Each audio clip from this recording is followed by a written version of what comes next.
Residents and visitors of Richmond, BC enjoy the city's waterfront views and coastal lifestyle, but they may soon find that the city's land and waters are at risk.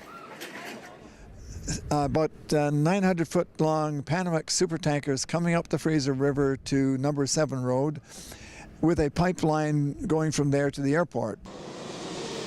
Scientists, city council, and community members believe a proposed pipeline and tanker project shipping jet fuel to the Vancouver International Airport poses major risks to Richmond's environmental health.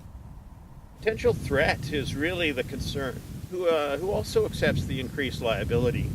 We're talking volume now, a secondary pipeline, a larger potential. Vancouver Airport Fuel Facilities, also known as VAFFC, plans to modify an existing terminal on the Fraser River's south arm, while also developing a tank farm facility and 15-kilometer pipeline to YVR. The provincial government says that the Environmental Assessment Office has reviewed the project and found it will not result in any adverse effects. And do you trust the people in charge to choose the least of the evils on what's, obviously an evil solution? And I don't trust the current government to know when that point is too far and when the risk is too high. The existing transport system currently relies on two fuel sources, the Chevron refinery in Burnaby and the BP Cherry Point refinery in Washington.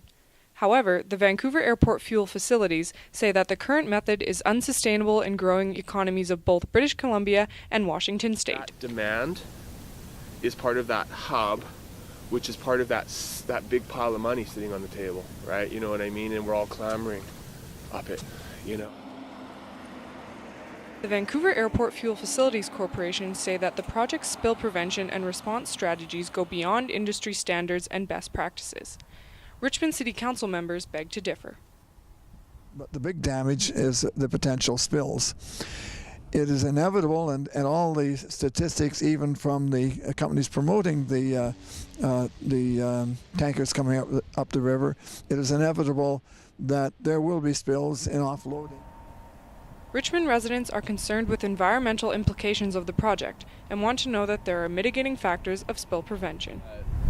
If something were to happen in the city of Richmond, how can we fix it, right? Like, what is the emergency response plan that we have in place? If there isn't, then that's quite concerning.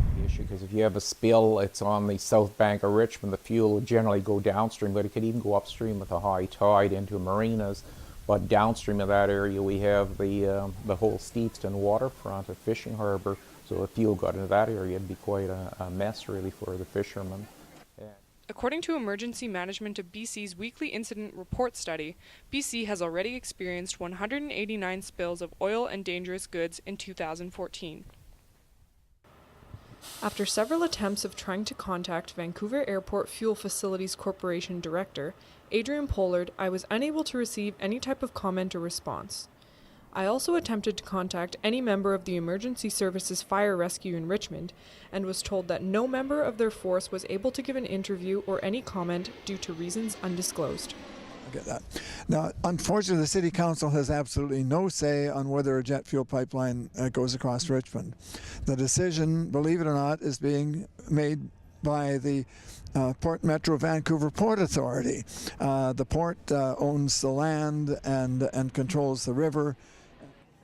People value the BC coastline in this area, and this project is likely to raise more controversy rather than less. For Langara News, I'm Jacqueline Langan.